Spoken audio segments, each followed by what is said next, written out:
सवाल मतलब सर है। इतने महीनों से यही है कि अगर वो इस्तेमाल करता है तो क्या वो सीधे मॉस्को के अंदर अटैक को अंजाम देगा। जिस बात का जिक्र अभी एक्सपर्ट बहल सर हमारे साथ कर रहे हैं उसी बारे में खबर भी जान लीजिए, क्योंकि यूक्रेन को मिसाइल हमलों की अभी परमिशन तो नहीं है, लेकिन रूस के अंदर लॉन्ग रेंज मिसाइल अटैक पर फैसला अटका हुआ है और बाइडेन और की स्टार्मर की बैठक में फैसला नहीं हो पाया है। हमलों की इजाजत पर और बातचीत की जरूरत यूएस की तरफ से बताई जा रही है। अमेरिकी एनएसए जैक सुलिवन की तरफ से यह बड़ा दावा।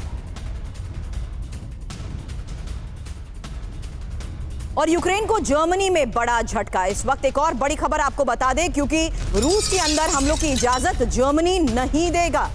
यूएस यूके से परमिशन मिलने पर भी जर्मनी का इनकार रहेगा। जर्मन चांसलर ओलाफ शोल्ज का यह बड़ा दावा है और यूक्रेन को सैन्य समर्थन जारी रहेगा। तो यूएस और यूके का फैसला अटका, जर्मनी का इनकार। ये क्यों कह रहे हैं? क्योंकि रूस के अंदर हमलों की इजाजत पर फैसला नहीं हुआ है और जो बाइडेन और की स्टार्मर की बैठक में फैसला नहीं हुआ।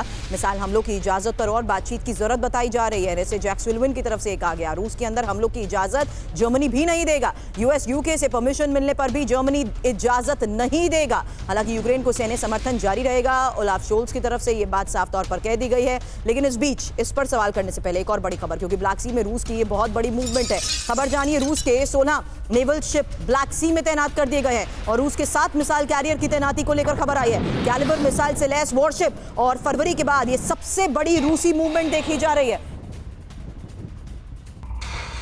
नेटो देशों पर अंडर सी अटैक की तैयारी। ये क्यों कह रहे हैं? क्योंकि खबर यहां जानिए किस तरीके से इंटरनेट केबल को निशाना रूस बना सकता है। नेटो देशों के इंटरनेट सप्लाई को ठप करने का क्या ये प्लान है? जीपीएस सिस्टम को तबाह कर सकता है रूस। रिपोर्ट में दावे यही किए जा रहे हैं। नेटो इंटेलिजेंस अधिकारियों के हवाले से पश्चिम मीडिया का यह दावा है क्या? खबर जिस तरीके से सामने आ रही है, प्रोफेसर अमिताभ समझाएं, ये रूस की तरफ से भी नेटो का मुकाबला करने के लिए तैयारी। अगर मैं कनेक्ट द डॉट्स की बात करूं तो पुतिन का ये बयान सामने आना, नेटो देशों की लॉन्ग रेंज मिसाइल्स की अधिकार को, इजाजत को लेकर बयानबाजी, किस तरीके से इसको हम कनेक्ट करें?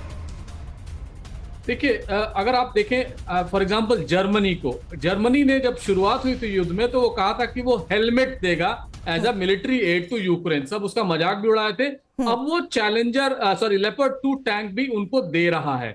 तो इसमें हमेशा वो रेड लाइंस क्रॉस करती जा रही हैं और वो रेड लाइन कौन है और कहां जाके रुकेगा उसका किसी को अंदेशा नहीं है।